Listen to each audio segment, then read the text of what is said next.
C'est avec beaucoup plaisir que je me retrouve à nouveau dans cette salle. J'y étais il y a 2 ans et demi pour justement parler de Subglacior, ce projet que la Fondation BNP Paribas nous a soutenu dans ses tout débuts de Climate Initiative. Et c'est un partenariat très efficace et vraiment je le remercie encore une fois. Aujourd'hui, je suis là pour vous parler de ce projet Ice Memory. C'est un projet atypique, c'est un projet qui est quelque part désintéressé parce qu'en fait c'est pas pour notre génération de scientifiques, c'est pour la génération des scientifiques de demain. Ce projet il vise en fait à sauvegarder la mémoire de la planète quelque part, cette mémoire qui est enfouie dans les glaciers du monde.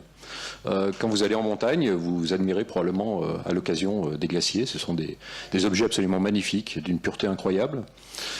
Pour nous, les glaciers, c'est de la matière première, nous scientifiques. C'est une matière première qui comprend en fait la mémoire de la planète, la mémoire de son climat, la mémoire de l'environnement, la mémoire de la composition de l'atmosphère. Tout ça, on le retrouve dans les couches, petit à petit, en profondeur dans le glacier. Et notre travail, c'est de collecter ce qu'on appelle des carottes de glace, des cylindres de glace d'environ 10 cm de diamètre, qui vont perforer le glacier jusqu'à son socle rocheux, et donc remonter dans le temps, remonter des couches de neige qui se sont formées il y a très longtemps. Parfois jusqu'à il y a des dizaines, voire des centaines de milliers d'années.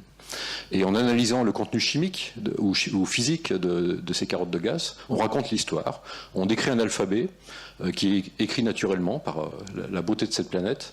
Et finalement, tout l'enjeu de Ice Memory, c'est de tenir compte du fait qu'aujourd'hui, en raison du réchauffement climatique, la plupart de ces glaciers en fait, sont en voie de disparition.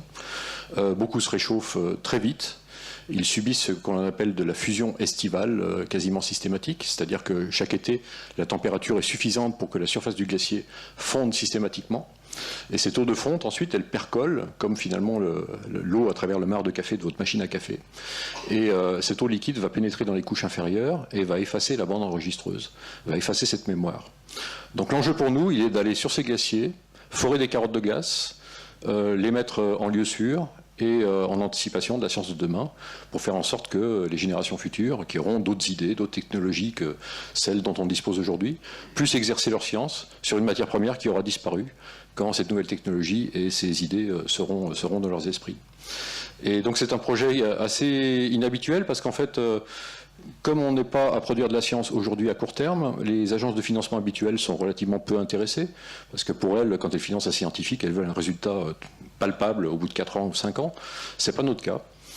Donc en fait, on a monté ce partenariat assez inhabituel entre des agences publiques de recherche, dont le CNRS auquel j'appartiens, mais il y en a d'autres, l'Institut de recherche pour le développement par exemple, et des mécènes, des philanthropes, que ce soit des fondations, des entreprises ou des individus. Et le lien entre les deux, en fait, c'est la fondation de l'Université Grenoble-Alpes, une toute jeune fondation créée en 2014, qui a la chance en fait d'avoir à sa tête une personne d'un dynamisme absolument incroyable. Elle s'appelle Anne-Catherine Holman, et j'ai eu la chance de la rencontrer en fait à l'occasion d'une visite privée du prince Albert de Monaco à notre laboratoire il y a environ 3 ans, en fait il y a exactement 3 ans. Et je présentais pour la première fois le concept du projet Ice Memory au prince, et il était vraiment très intéressé. Anne-Catherine était dans la salle, et elle m'a dit à la fin de la réunion, écoute, il faut qu'on se voit. Donc 15 jours après, on s'est assis autour d'une table avec elle, et puis mon collègue de l'IRD, Patrick Ginaud, et puis on a monté Ice Memory. Et elle est allée chercher les fonds. Elle est allée chercher les fonds et elle nous a permis de conduire les 2 premières opérations de sauvegarde. Une sur le Mont Blanc, dans l'été 2016, une qui s'est terminée ce printemps sur le glacier Illimani en Bolivie, à 6300 mètres d'altitude. Et puis on a d'autres projets dans les tuyaux, maintenant avec les Russes dans le Caucase, et puis potentiellement bien d'autres. Et puis grâce à Anne-Catherine, on a obtenu le soutien de l'UNESCO. C'est très important parce que c'est un projet, comme je vous l'ai dit, qui n'est pas pour nous, qui est pour les générations futures. Donc c'est un projet qui rentre complètement dans la logique de l'UNESCO, cet organisme des Nations Unies qui s'occupe de la science, de l'éducation et de la culture. Soutient aujourd'hui Ice Memory, le comité exécutif de l'UNESCO qui s'est tenu à Paris en octobre de cette année, dont vous avez entendu parler, puisqu'on a eu cette annonce assez désastreuse du retrait des États-Unis et d'Israël de l'UNESCO. Et bien en parallèle, il y avait un projet de décision par rapport à Ice Memory qui a été voté par le comité exécutif. Et donc aujourd'hui, officiellement, l'UNESCO soutient notre démarche et donc nous permet d'aller bien au-delà au niveau international. Je vais vous poser quelques questions pour essayer d'approfondir un petit peu le sujet. D'autres projets sont déjà en cours. C'est quoi la suite du projet? Vous avez d'autres lieux à forer? Très pragmatiquement, la prochaine opération devrait être sur le mont Elbrouz, qui est le sommet du Caucase, à 5400 mètres d'altitude, entre la mer Noire et la mer Caspienne. C'est un site qui a déjà été exploré par nos collègues russes avec un forage conduit en 2009. On connaît le potentiel de ce glacier, on sait aussi qu'il se réchauffe très vite.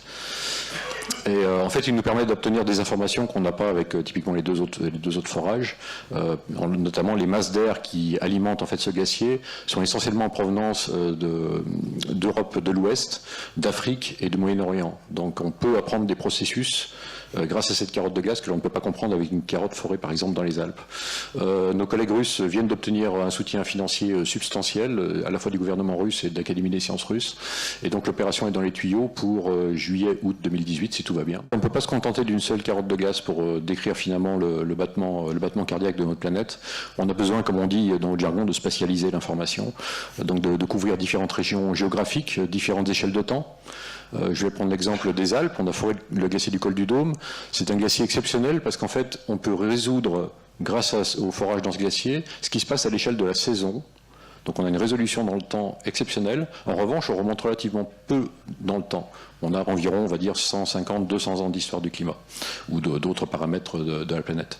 Si on veut disposer de l'histoire de cet environnement dans les Alpes à des échelles de temps plus longues, on va viser, c'est l'objectif de nos collègues suisses, le glacier du Colli-Nifeti, situé à la frontière entre la Suisse et l'Italie, également à 4300 mètres d'altitude, où il tombe beaucoup moins de neige chaque année, et donc quand on fore en profondeur, on remonte beaucoup plus loin dans le temps, et de précédents forages nous ont montré que ce glacier remonte pratiquement à le début de l'ère de l'Holocène, c'est-à-dire l'ère chaude dans laquelle on vit depuis 10 000 ans, et donc on peut couvrir vraiment l'histoire de cette période de l'Holocène. On a d'autres projets également dans les montagnes rocheuses, dans l'Arctique, parce qu'il faut savoir que l'Arctique se réchauffe très très vite, et si le Groenland nous fournit de bonnes conditions, en revanche il y a des glaciers sur des îles, notamment au large de la Sibérie, qui aujourd'hui sont vraiment en train de se réchauffer très vite, et on envisage de monter des opérations là-bas également. Après, pour vous situer, il y a quand même 200 000 glaciers à la surface de la planète. On ne va pas conduire 200 000 opérations, c'est pas l'intention du tout.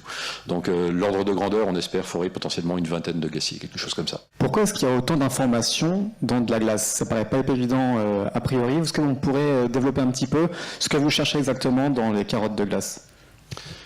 La glace, en fait, au départ, c'est de la neige. Et la neige, ce sont des flocons de neige qui se sont formés dans l'atmosphère. Au moment de la formation de ces flocons, évidemment, c'est essentiellement de l'eau. La glace, c'est avant tout de l'eau. Mais il y a des impuretés en très très faible quantité. C'est parfois, quand on raisonne en masse, quelques milliardièmes de grammes dans un gramme de glace. C'est par exemple la quantité de plomb que vous allez trouver dans la glace. Ça va être quelques, même millièmes de milliardièmes de grammes par glace, de grammes de plomb par gramme de glace.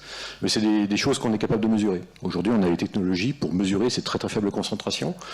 Et on peut, par exemple, reconstituer l'évolution des émissions de plomb par l'activité européenne depuis le début de la période industrielle jusqu'à aujourd'hui. Et on a montré, par exemple, qu'on a atteint des niveaux en plomb dans l'atmosphère qui étaient pratiquement 2 à 3 ordres de grandeur supérieurs à ce qu'il y avait il y a 200 ans, à cause de cette activité industrielle, et que par la mise en place d'actions fortes de régulation, en l'occurrence l'abandon de l'essence plombée pour mettre en place l'essence sans plomb pour faire en sorte que les catalyseurs des voitures ne soient pas empoisonnés par le plomb, et bien on voit réellement la concentration au plomb aujourd'hui s'effondrer dans ces glaciers, et ça nous indique, c'est comme des vigies, quelque part, plantées au milieu de le fonctionnement de nos sociétés.